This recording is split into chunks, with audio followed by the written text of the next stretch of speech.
So I want to thank Scott Carley for being our guest presenter today and help us with this discussion on if libraries and museums can work well together. This is a topic that I get phone calls from periodically from librarians, and I'm sure that Scott gets them as well from museum staff. And so we thought it'd be really interesting to have a discussion on this topic, and when we put it out there, as I mentioned earlier, 14 people registered for the webinar, and it's really just too bad that they all can't be on here because we had a great spectrum of people from libraries and museums, and the discussion would have been really rich. But I think it's fabulous that Scott's agreed to be our guest facilitator. He brings a lot of experience to this discussion, and I'm sure it's going to be really, really great. So thanks everyone for being so patient.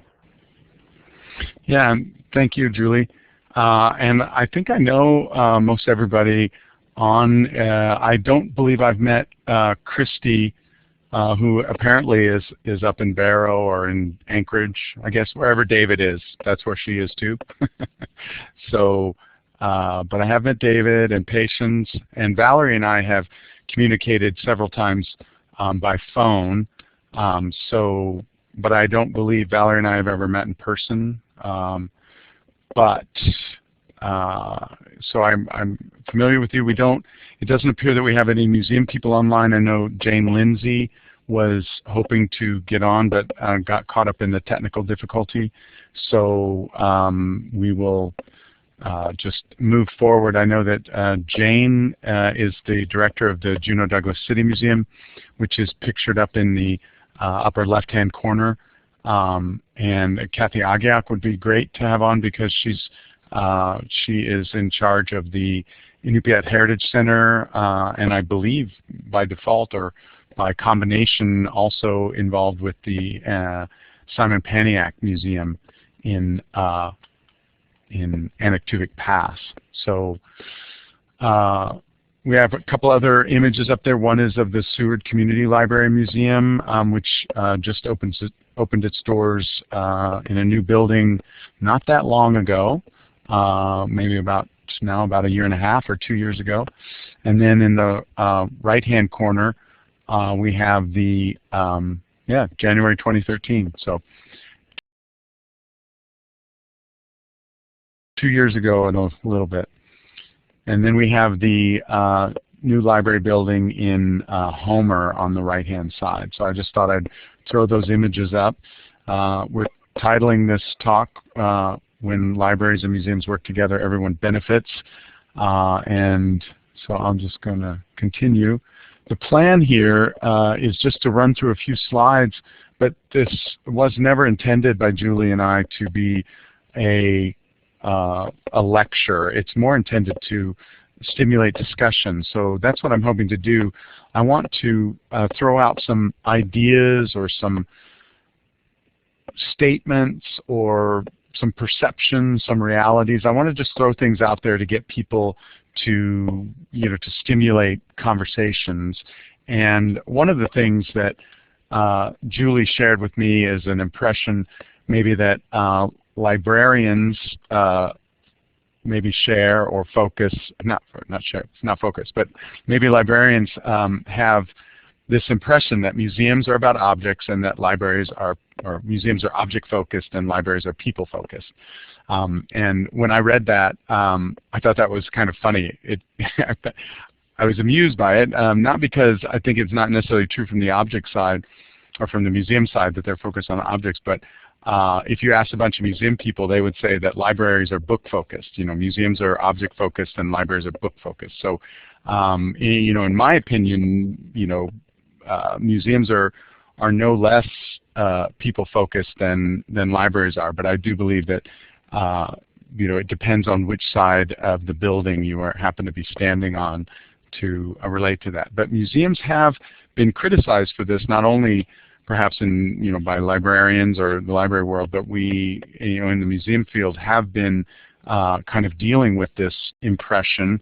I'm going to show a quote here from a great museum thinker, Stephen Weil. He worked for, or Weil, I guess is how you pronounce it in the United States, but he worked for the Smithsonian, institution for a long time and actually wrote a lot about museums. And he was in the 90s started talking about Making Museums Matter is an important book of his, and he started talking about the changes that need to happen in museums, and one of them is that museums need to move from being about things to being about people. So already since about the mid-90s, there's been a lot of focus on this idea that museums are only concerned with objects, and that we need to be about people rather than things. And I was hoping that Jane Lindsay would be online with us, because I wanted to show this, just a couple of slides from an exhibit that took place in the Juneau Douglas City Museum not that long ago. So this was up in February.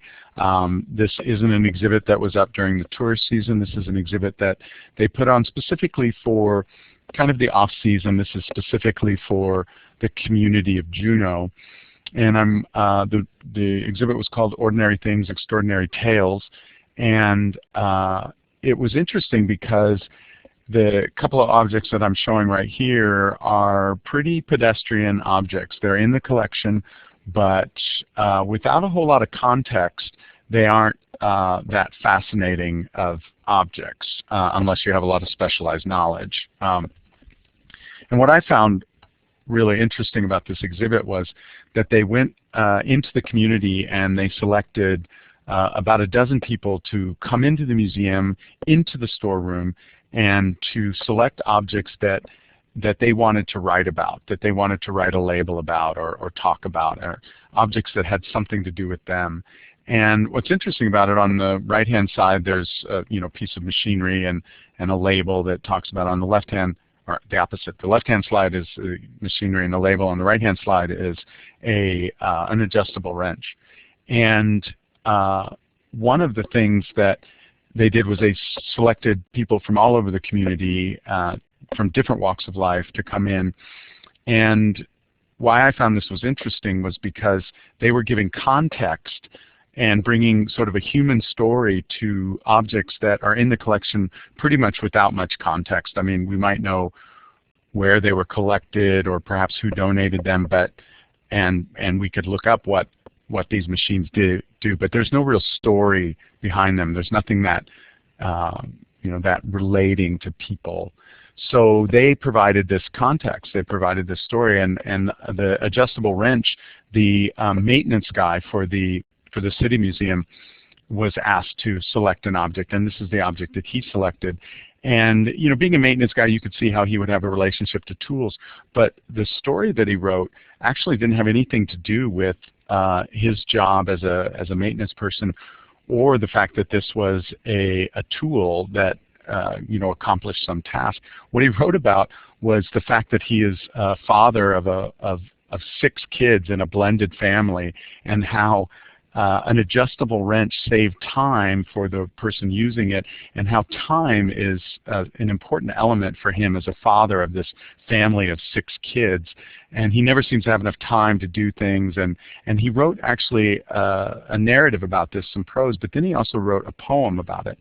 And so I thought, that some museums, and I'm just giving this example of the City Museum, but some museums are really taking that idea of being about someone rather than something very seriously. And so, whereas not every museum is that way, and whereas the criticism of museums could be, fairly leveled on certain museums, I believe that we're advancing kind of our way into being about someone. So another perception is that museums, that the people who work at museums have a more specialized professional job, and this is probably pretty close to reality. So this is something that I put up there as a talking point. The nature of museums is that it is kind of specialized. We come at the museum world from different perspectives. We actually some people, like exhibits people, come in with an arts background, and then registrars come either through, some of them come through library sciences. I've known registrars who had a background in library sciences because of the similar nature to cataloging and that sort of thing. But they could essentially come from a lot of different backgrounds. So in my opinion, this is probably pretty close to reality, that museum professionals have a more specialized background. But I would love to hear some library folks comment on that. Another one is that museums have more stringent requirements for their collections than libraries, and I believe this to be true. I'd like to hear how librarians feel about their collections. I mean, from the museum side of things, museum people would say, oh, well, most of the collections in a library could be replaced or disposable. And so, that is one key element that makes a museum different from libraries. So that's another talking point. And then here's another one sort of from the museum side of things. Since I'm a museum person, that's how I think about things. But, this idea that museums curate and libraries provide access, and that access, I guess, would be to information in its broadest sense. So I'd like everybody to kind of think about that, and maybe think about how you would like to comment on that. That museums, we are about selecting and providing access to, specific knowledge or specific things, or what a curator does is they take certain collections and show them and write certain things about them. And museums have been criticized about this as well. So we're trying to open up that voice and not just have the curator's voice on the exhibit labels. So those are things that are happening in the museum world. And finally, I know that it's Valerie is saying that social media has adopted the word curate as well. I noticed that right away, Valerie. I was like, wow, they're using it. Let's curate some information here and bring it together in one spot. I find that really fascinating. So, and they use it loosely. So, libraries have an easier time of proving their relevance to the community, and this is something that museum people would say, almost like, well, libraries don't have to go out and prove every day, that they're relevant to the community or that they're bringing value to the community, and that libraries just have an easy time of it. So from our perception, from this side, it looks like, that's not difficult. But of course, we're not in your shoes as librarians, and so we don't, we don't maybe see the difficulty that everybody is facing. So there was an article written, and both Julie and I are going to kind of go over certain segments of it, but I thought that it was a very useful article. It was written by a guy named David Carr, and it dates from an article actually in Curator magazine from 2003, and it's called Observing Collaborations Between Libraries and Museums. And so I want to talk, the first part of the talk was kind of about, some of these perceptions and give us sort of talking points and hopefully, prime the well. But now I want to go kind of into more of a positive aspects of how working together between libraries and museums, how that collaboration can bring more value to the community. And what David Carr says is that there are, he outlines like 3 collaborative models. There's thematic, constructive, and civic collaboration. So I just think I'd like to go through these, and then I'm going to turn it over to Julie to go through the kind of second half of his article. But, thematic collaborations, I think, are the ones that most people would see right off the bat, and kind of the low-hanging fruit, or the easy way to collaborate would be where there's informational material that might be available in the library that would relate to what's going on in the museum, or vice versa. So, if the library was going to emphasize a certain author or a certain time period or a certain thing, then the museum could take up the same theme. So that would be kind of thematic collaboration. And that would be, something that like in the Seward Library and Museum, where the museum is downstairs, the library is upstairs, then, they could say, well, we're showing, this item today from our collection, we're highlighting it, and there's a story on the same type of thing upstairs. So when we, at the State Library, Archives, and Museums, when we're all in one building, we have plans where we'll be doing similar things. If we're going to put on a display of shipwreck material, then the library would be a perfect place to pull out all the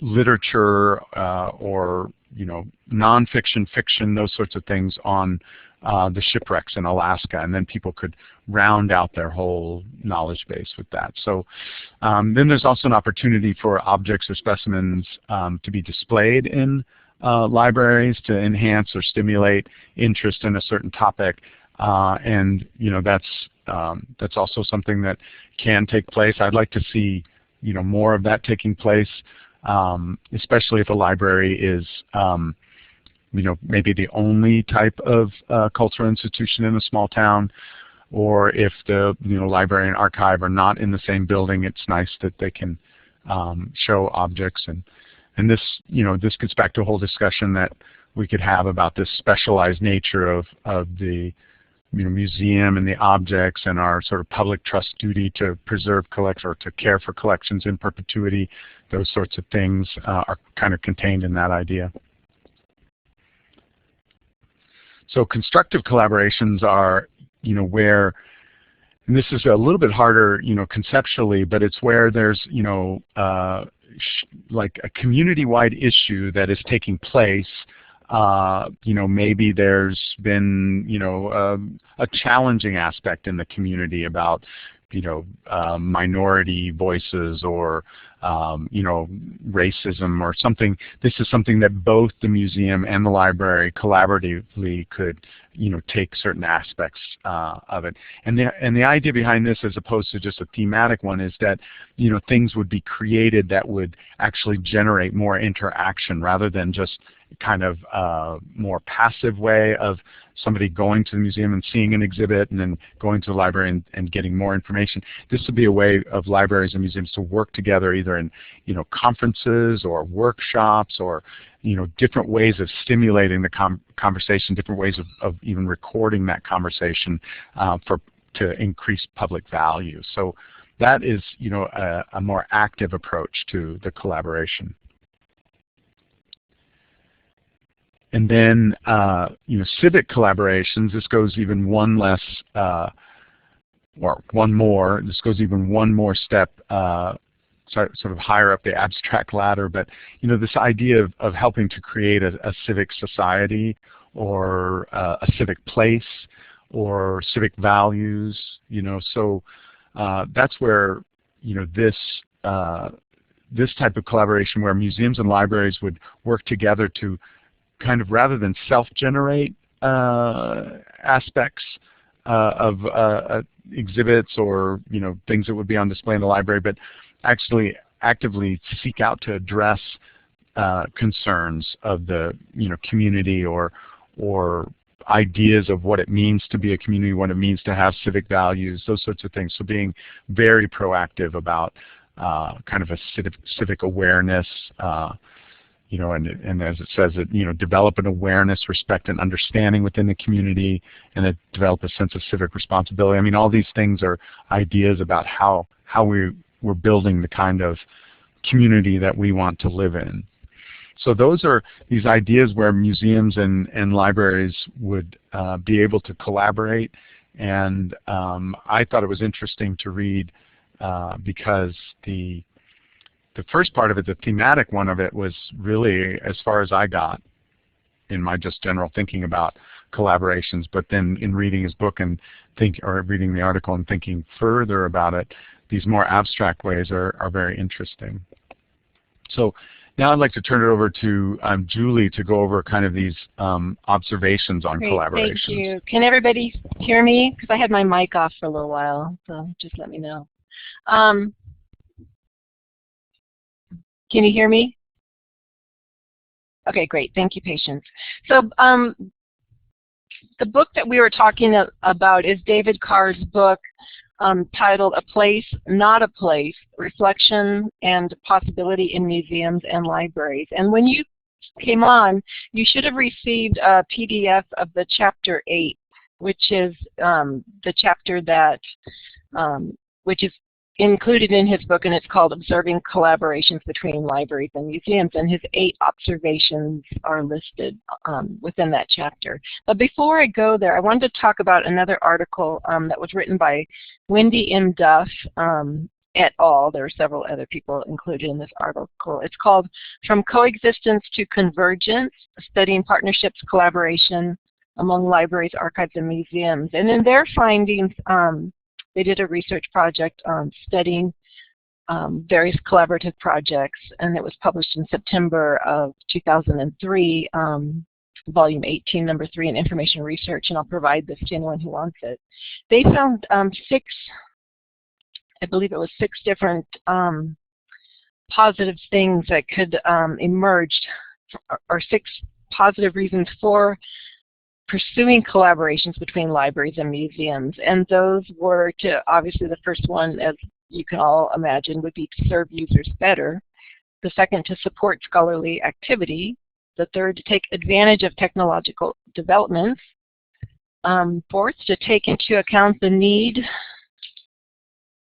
for budgetary and administrative efficiencies. And I think this is one that both institutions sometimes can get hung up on. Another reason is to adapt to an evolving understanding of digital surrogates as objects. And then finally, to obtain a holistic view of collections. And whenever I think about libraries and museums working together, it's that last part that I always get really excited about that. And obviously, increased access to materials to users and for the scholarly research opportunities. Of course, every collaboration can be fraught with problems, and but David Carr's observations are based on his 20 years, and so he's very positive, but he's also very realistic. And so, you know, the first one is, you know, any collaboration requires adaptable, tenacious champions in each partner institution, and I think the reason for that is that oftentimes there's many people within institutions that may not see the value of a collaboration. They may see it as some little additional work on their part for very little reward. And so it takes champions in both institutions, both parties. It can't just be one person's great idea. It really has to be a project that is valued by both. And those champions have to be advocates, and they have to really demonstrate the shared goal of the project. I really like the second point, that the community always completes the alliance as an equal partner. And I think that's really valuable insight to have, is that always the community is that third person at the table, even though they're not there. You know, you need to always be thinking about how we can include them, how they will benefit from this project. Is it really, how will they value it? Why would they think it's important? And then to demonstrate that you're working together publicly, to let them see you be successful together is really important. Differences among institutions can be profound. And if you go to Chapter 8, you'll see that he writes quite a bit about the various ways that our institutions can be different. You know, the assumptions of mission and service, assumption of public need, pace of change, the history of the institutional innovations, you know, and there's many more differences. And I think that's why that leads to the next one, number 4, that the greatest challenge in partnership usually involve communication. But back to 3, David Carr mentions or states in his chapter that one goal of a successful collaboration is assurance that the integrity of practice in each institution becomes more robust and generative through partnership. And he kind of talks about this in various ways throughout his book, about that sometimes the best thing about change is that it makes us think about our assumptions about what we're doing and why we're doing it and why it's valuable. And oftentimes change is extremely, extremely slow. One of our colleagues here was talking about different institutions and provided me with the name of an, I believe it's his history museum in Chicago, as an institution that has fully integrated its library museum and has done it very well. So I reached out to the institution and sent an email and said, you know, we'd love you to participate in this webinar that we're giving today. And I got this really great email back, and it said, you know, we were integrated back like in the early 1900s, and we've been integrated for so long that they can't really even speak about how it happens or how it evolved, because it's just the way it is. It's been a change that took so long to happen and has been so successful over time that they can't really break out about why it is successful. It just is. And I think we all need to keep it in mind that as we work with partnership with other institutions, that sometimes the pace of change is slow, but if we pursue long enough, hopefully, we'll reap some great benefits. So every project should involve and present several themes, and I think Scott was talking about some various themes, some different ways that partnerships can happen. 6, changing institutions by creating ethos of partnership is a difficult task. Let's see here if I want to make sure I don't want to miss anything about that. And again, David Carr talks about that most institutions are impermeable to other structures, and territoriality reaches deep into an institution's character. And that's, again, he states, the goal of partnership might be simply to stir things up, and in the end, the stirring and subsequent cooking, as he says, may be more important than any other goal. Steps should be taken to make institutional renewal a visible process. And I think that, again, this really speaks to communication, talking about whether something's working or not, what we can do to change things, to always be kind of somewhat reflective in what it is that we're doing and why we are doing it, and if it can be done better. And just being able to have an open communication line and lines of trust, that people can say things, that they can be honest about how they feel, and that's okay, that it's okay. And so he said sometimes these conversations should be held in public. Sometimes you should bring people in to have these kind of conversations, other experts, or sometimes it can simply be expanded staff meetings as well. And then finally, a major innovation becomes a defining instrument of an institution.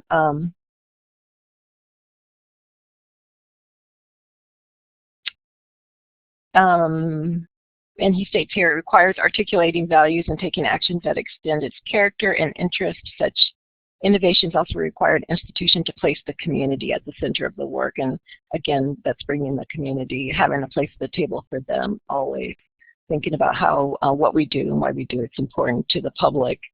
So if anybody has anything they want to share with any of these about the values of collaborations, the process of collaborating between institutions, some of the perceptions versus realities that Scott spoke about earlier. We never intended this to be just us talking. We were always looking forward for participants to share their experiences with us, their observations with us. Like I mentioned earlier when we started, this is an area of concern that comes up often. Like if your patient is writing something. Thanks, Julie. While we're waiting for that to show up, I just wanted to thank you. Yeah, I agree with patients. It is hard to do by typing. You know, I've done a lot of chats online, and so has Julie. What I've found is if you type it line by line and hit return so that people can start to see your evolving thought process or your idea, you know, come on, it helps. Otherwise, you know, people just kind of wait until something appears in the chat box. But So I always found it's better to type a line, hit return, type another line, hit return, even if it's kind of a long idea. But yeah, so Julie and I are, we can chat some more. We'd love to hear from what you guys are thinking.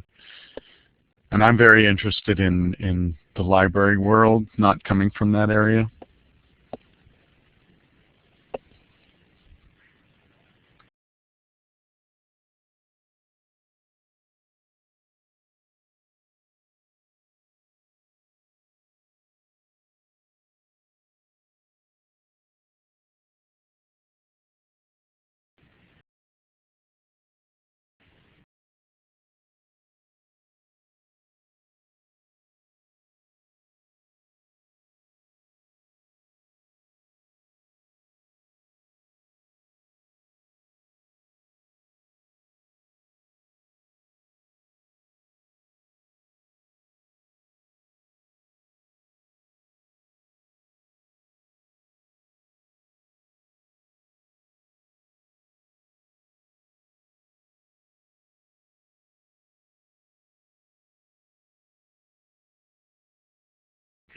It looks like we have everybody back on. Wow, what a real fiasco. Never in a million years would I have imagined this many problems.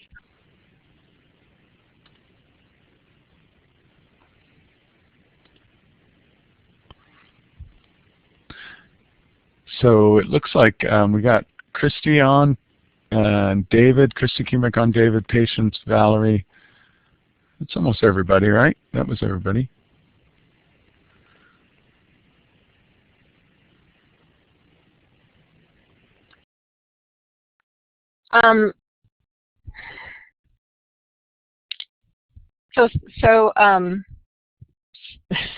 Scott, we're kind of getting near to the end here. Do we want to? Are we all comfortable with this recording being shared? I guess I would just have everybody raise their hand. Or is everyone okay with that? Okay, you're okay? Okay. Okay, folks are okay with this? Okay, great.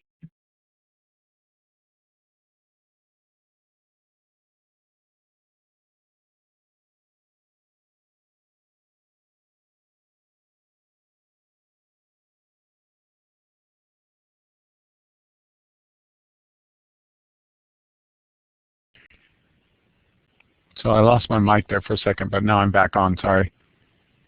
Me too. Yeah. So I'm okay with it being shared. And Patience was just saying that librarians specialize too, and so that's good to know. I've never been to library school, so I don't know what that's like. I've actually never been to museum studies school either, so I had to learn. I kind of had to learn the whole museum world from the inside out, is what happened to me.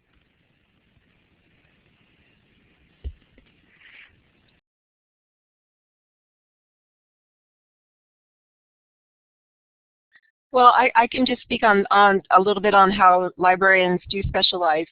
We do have, for instance, here on our staff, we have a librarian in information services who actually has a law degree. We have librarians in academic situations are oftentimes their field of study is not librarianship, it's some other subject area, and then so they're special. They have special training in specific subject area. I worked temporarily in a music library in University of California in Sacramento, and so again, there was a specialization there. So certainly librarians have specialized areas of study. Yeah, and I appreciate that Patience is curious, because I think Patience and I share this like view. It's like I'm curious about the library world, and she's curious about the museum world. What we find as museum people, we find it very interesting that it appears to us that that although librarians obviously might specialize more in reference, or as you just said, Julie, they might specialize, or they might be working at a special law library, and therefore outside knowledge would help them. What is curious I'll just say from my perspective as a museum person, what I find is really curious is that librarians tend to have these specialties, but then they do a lot of the same tasks, or that one librarian can know and do the tasks it takes to run a library, or to sit at the front desk, or to man the reference desk, that many librarians sort of, at least at the state library, take turns doing that, so that they maybe have their specialty, one's a cataloger, one's something else, and I don't even know the specialties well enough to talk about them, but that also they somehow still contain the kernel of knowledge of what it means to run a library, for example, and they can work their way up the chain or whatever, and then maybe they're the head of a library telling all the librarians what to do. In museums, it's very different, because only under certain circumstances do the positions that people have enough crossover that one person could do somebody else's job. And that's where I think this idea of specialization comes in. It's not that there isn't specialized knowledge bases for the different librarians or different libraries or all those things, but like a registrar is rarely ever an exhibit person, and a conservator is rarely ever a registrar or a curator, and then the leaders of museums could potentially come from any one of these fields or none at all. I mean, it's quite possible that the head of a museum has a law degree and that's it. That has happened, or has a business degree. So each individual part is specialized, and there's not a lot of crossover, and I think that's where the idea, the perception of one is very specialized and one is not, that's where it comes into play. Right. I do know one thing that we probably do share, and that certainly is the importance of providing educational opportunities to our users. Because I've worked with you and Lisa and Ellen to provide for webinars, for sharing of information, and all of you are fully comfortable, capable of developing curriculum content and sharing it. You're all very excellent educators, so I think we certainly do share that. And I know in libraries that's an important role as well. That probably most libraries share. They provide that educational content. They develop, whether it's for children, adults, or seniors. We all feel it's very important to educate our users, provide learning opportunities for them. Yeah, I agree. I totally agree that this is that educational component, that's almost service-like component, is really a unifying element between libraries and museums. That we consider ourselves, at least in the museum field, that's one of the most important things that we do. One of the most important reasons why we're here. Even though we tend to have the criticism, as it were, or the idea that we're all about the objects, I think that the people that I work with really are, about education and educating the public, and that whole value, which is certainly what libraries are about too. So I agree with that. Let me see. Patience has something here. I'm going to read it.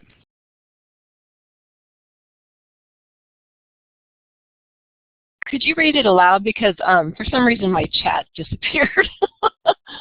Oh, sure. Yeah. So Patience said, I always think that libraries and museums are on a continuum of bringing people and materials together, with libraries being able to offer easier access to materials because our materials are not unique, while museums do focus on materials because those materials are unique and can't be replaced. And that's a really terrific way of thinking about it, which I've never really thought about, and I think it's that kind of thinking that will bring us more together than separate, So I certainly don't want to, be in this chat trying to think of reasons why we're different. I like what Patience is saying and thinking about how we are at least on the same continuum. I'd like to share with everybody a quote that I just recently heard, and I want us to think about it in terms of both libraries and museums. But this happened to be an artist, an Aboriginal artist from Australia, and he was asked about museums, and he said, well, museums tell people about the past and help people to live in their own time in relation to the past. So I think that libraries, by providing the type of access to books and educational material and even access to the internet, as it were, which is a very important aspect, really can teach us about the past. But it's not just to teach, it's to help you live in the present by knowing about the past. And I've always felt that that's something that museums did, and now reading what Patience is saying, I'm thinking that it's something that libraries do as well.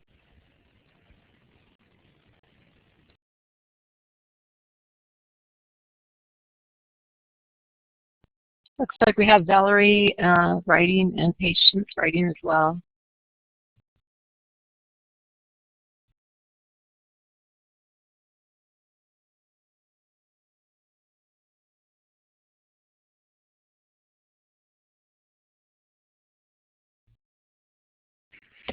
Yeah, so let's start with Patience, or with Valerie's comment, and then go back to Patience's question. I agree with that, Valerie. I think they do both provide unique ways to tell our stories, and I think that's sort of the where those two diagrams, those Venn diagrams, that's where those circles cross over, is in that storytelling area, obviously, because a lot of fiction or books is all about stories, but there's great nonfiction stories that are being told too. So, that is where it connects. And then this idea of connecting to place, I think that is going to be huge in, from now on in human life. I really think that connection to place is going to be a topic and a subject, because we are becoming so almost placeless. I don't want to say placeless, but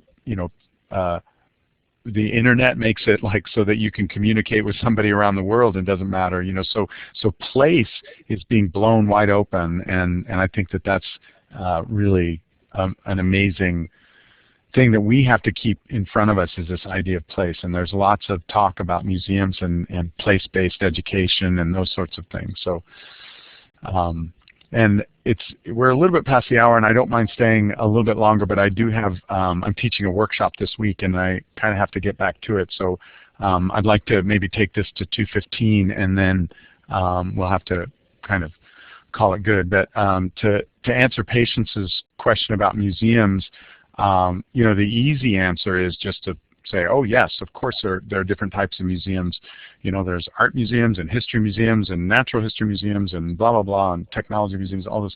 But actually, I think there's different ways to slice that question, like, are there different types of museums? And I think about this a lot, because we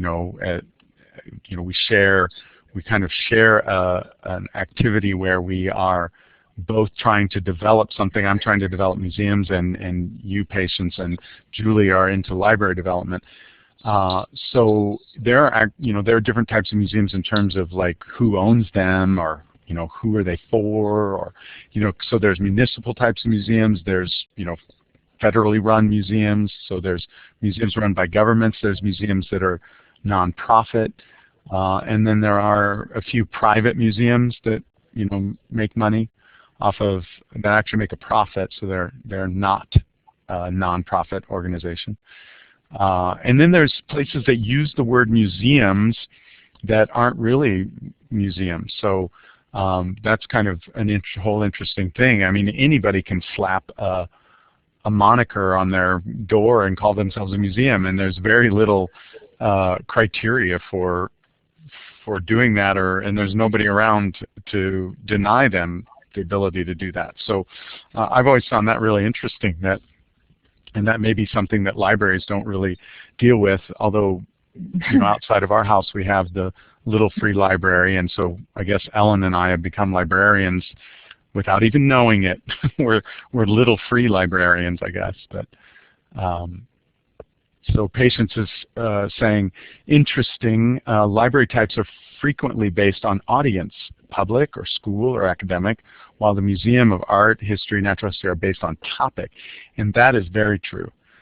So when you go to a museum, even if it's a big museum like the Metropolitan Museum of Art in New York, somebody might go into that museum and say, wow, this is a museum of everything. They've got 20 different rooms and thousands of objects on display. But actually, the Metropolitan Museum of Art is pretty specialized in that it only shows art. So they aren't, even though there's furniture and there's pottery and there's ancient Egyptians, that it is really quite a specific museum of art. They don't show natural history. They don't show, machinery hardly of any kind. Maybe clocks might be in there. So, we can divide museums up by thematic content. But because I do museum development, I tend to think a lot more about museums in terms of who owns them, who is benefiting from them. Scott. Did you want to comment, Julie? Yeah. There's two other things I kind of wanted to talk about. One of them was the role of museums in interpreting, providing an interpretation for objects, providing that backstory, providing the context that you talked about earlier with your examples of the objects, and how libraries, we provide information, but we really don't do that as well. We kind of provide information somewhat unbiased. This is the information, we kind of leave it up for people to make their own value judgment on it. Yeah, I find that particular topic very interesting, Julie, and I'd like to hear the other librarians comment on that, because that is, that gets back to like museums curate and libraries provide access, and that seems to be, one of these sort of differences that comes up. I'm just curious whether that holds true for other people, other librarians, whether they see it that way or not, because museums do, by just the act of putting some stuff out and other stuff not, or accepting certain stuff into the collection and not, that we are, at every point curating or restricting or commenting on or passing judgment on, and in a lot of ways, I mean, we could get into a further discussion of how that might not be always such a positive thing, because we could have our biases, and we get into discussions of dominant culture and minority cultures, who gets to be on display, whose art gets to be shown, whose history are we collecting. Those are questions that museums have to deal with, these ethical issues. Right, and the other thing that I want to talk about was the fact that I believe that both institutions provide opportunities for new knowledge to be created. What we learn from the museum can be used for that scholarly research, and the same goes for libraries, for creating new knowledge and new understanding and new interpretations, and I think that that's really an important thing that we both share. Definitely. So, Julie, if you're still not able to see your chat, Valerie commented on, she says, I think of libraries in terms of who they serve, and that's a very good point. And that gets back to what Patience was saying, kind of, a school library serves primarily the kids who are there, and a public library, serves an academic library, would maybe just be really concerned with who's on the academic campus, that, and what are their needs. Public libraries serve the public, that sort of thing. That's true. That's very true. Maybe museums are more Catholic with a small c about who they serve. I mean, we try and kind of maybe serve all or have to serve all comers. You know, anybody that walks in the door, you know, we're trying to be as, you know, broad or as interesting for as many different people as possible, and, you know, yet still hold an academic edge. I mean, still provide, as it were, valid academic research on topics, things like that. And then Valerie goes on to say, that may be based on the mission of the museum, but it seems that museums also leave it open to visitor interpretation as well, or am I projecting? So that comment is based on, you know, whether, I guess it's based on whether museums sort of always are interpreting objects for the public. And I think this is changing, Valerie. I think this is something that museums are struggling with, you know, this idea of curatorial voice, or who gets to say what about what object. And I do think that some museums leave a lot open to visitor interpretation, and some museums you almost have to come to the table with a lot of knowledge, because, you know, the object, they don't provide a lot of information along with the object in the label or something. But so it just kind of depends on how the museums are looking at their own collections and how they're doing it. And, you know, I'm sure for you all, because most of your librarians looking at libraries, you can probably see some libraries that are doing better than other libraries at providing a value to the community. And museums are the same way. I mean, some museums are doing a great job of interpreting the collection, or bringing in the community to interpret the collection, as in that small exhibit that I showed you, while other museums are just, you know, really kind of no better than antique stores.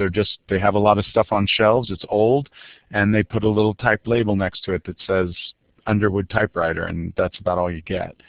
So my job, you know, in trying to develop museums in Alaska is to try and bring more of these stories to the objects and connections to people, because I, as another museum scholar said, you know, we're trying to get out of the acquisition and warehouse phase of museology, you know, where we just think it's enough to acquire and store away objects. And, you know, I think that there will be a time pretty soon when that idea will be fully finished, with just this idea that we can do what we're supposed to do by just collecting objects. Right, and we're getting near the end of our talk, and so I wanted to just wrap it up. I think this is an important conversation. Again, I apologize for all of the technological glitches. I do think that this is a change that will take years and years in our state as libraries and museums begin working more closely together. I see all kinds of advantages for why they should do so. I do think that, as David Carr says, sometimes the important thing about change is just it stirs things up, and it gets all of us thinking about our individual missions and our individual users, and why we do what we do, and why it's so important to people in this state. So thank you very much, Scott. Thanks to all of our participants. It looks like we have a couple people typing. We'll just let them. I can't see it, so if Scott would read it, and then I think we'll wish you all a good day and let Scott get back to his workshop.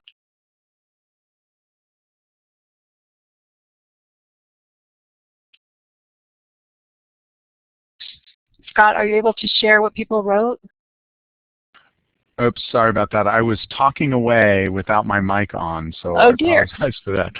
But what I said was that Patience says, or typed in the chat, I have noticed a huge difference in museum exhibits now using much less text to describe items, perhaps due to the impact of the internet, or perhaps because the museum serves people of all education levels and ages. And I agree to that. I said that is true, Patience.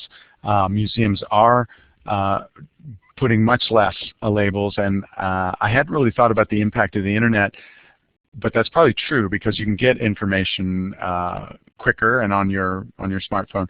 what I think it's due to is just people's just ongoing sort of shortened attention spans in general over the last few decades, not necessarily caused by the internet, but caused by television, and just everything seems to be, time is just compressing, and I kind of blame it on that as well, that people just don't have the patience to stand there and read a lot. But there is a lot of written about labels of, like you shouldn't be writing a book, you're writing a label, and et cetera. And now through the internet or through technology, we're able to provide more information without it all having to go on the label, so that's true. And then Valerie says, thank you, fascinating topic and thoughts.